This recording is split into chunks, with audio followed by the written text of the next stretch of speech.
Have you ever felt like you didn't belong?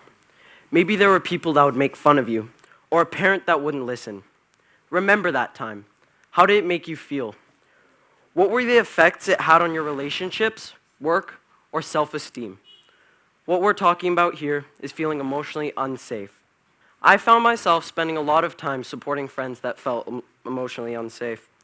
And I noticed that it was hard for them to talk to their parents about their problems because it was very common for their parents to scold them or to tell them to grow up or that others have it worse. Just take a moment to imagine the people you look up to most in life scolding you over your emotions and problems you can't control. It hurts, right? That's why so many kids keep their emotions in and don't talk. And that can sometimes lead to drinking, drug abuse, self-harm, and possibly worse.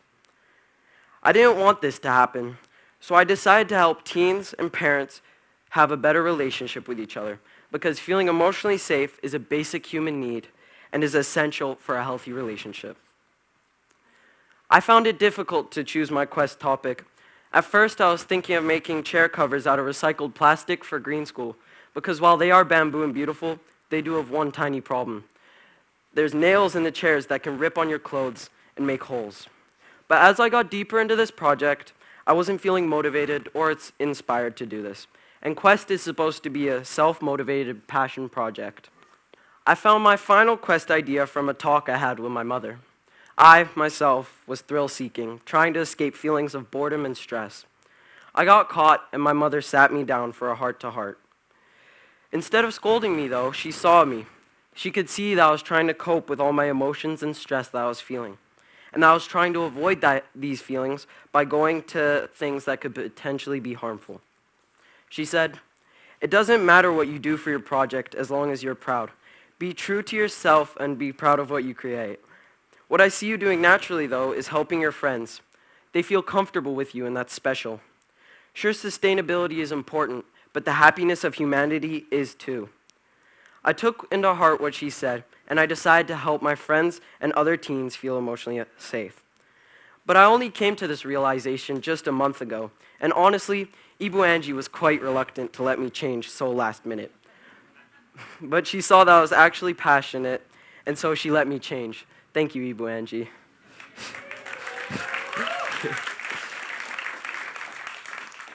And so I got started.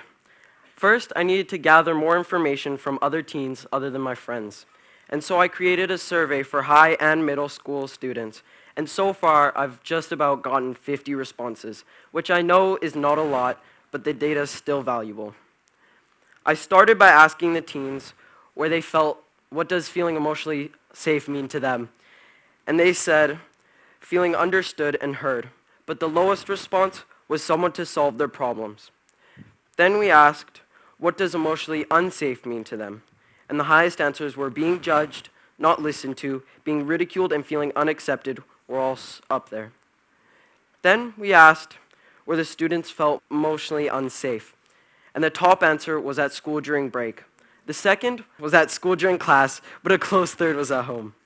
School is where we spend most of our time, but home is where we should feel safe. We invited them to say why they felt like this, and a lot of them said because they feel scared of being ridiculed and they feel unaccepted and alone.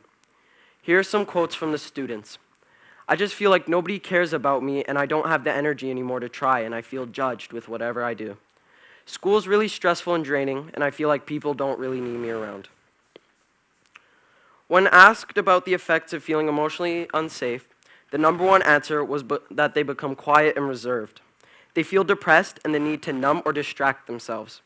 And they found it hard to concentrate or learn. When we asked what they do to make themselves feel better, they are mostly listening to music, spending time with friends, or on social media.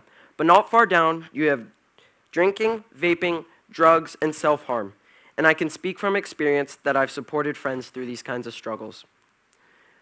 Then we asked who they feel comfortable talking to, and the number one answer is friends. These are from faces, possibly even in this room, that we walk past every day. And I know that there is more than what is shown here, and that we are just scratching the surface.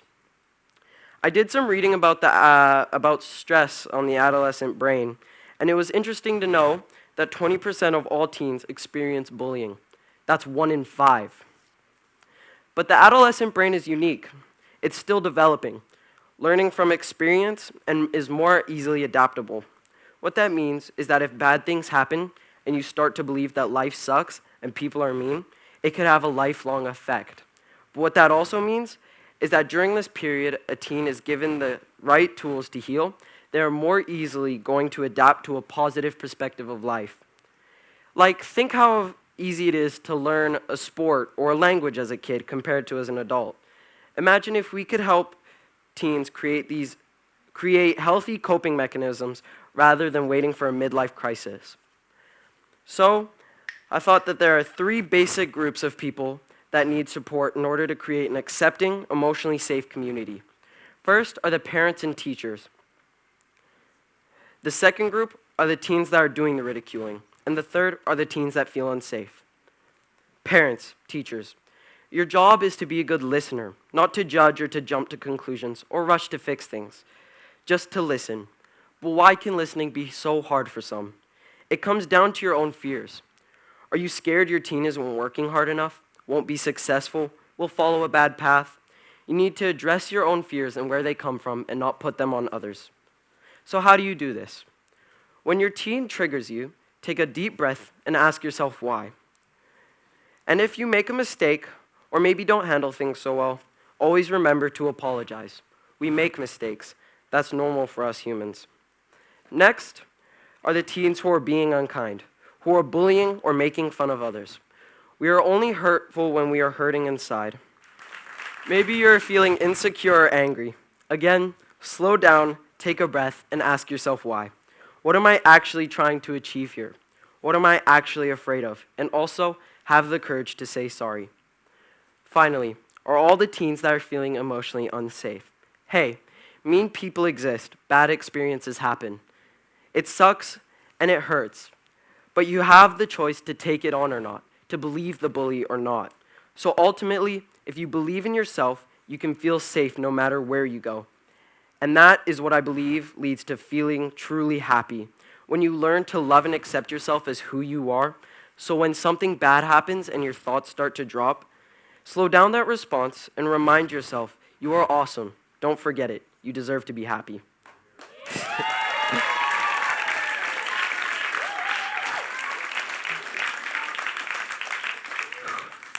I wanted a way to share this information easily with people who need it. And a lot of people are shy about sharing their problems. A website was a great idea to find information anonymously. I wanted to make a website easy to understand as possible. So I briefly described the problem and gave tips to the 3 different kinds of people involved in creating an emotionally safe community.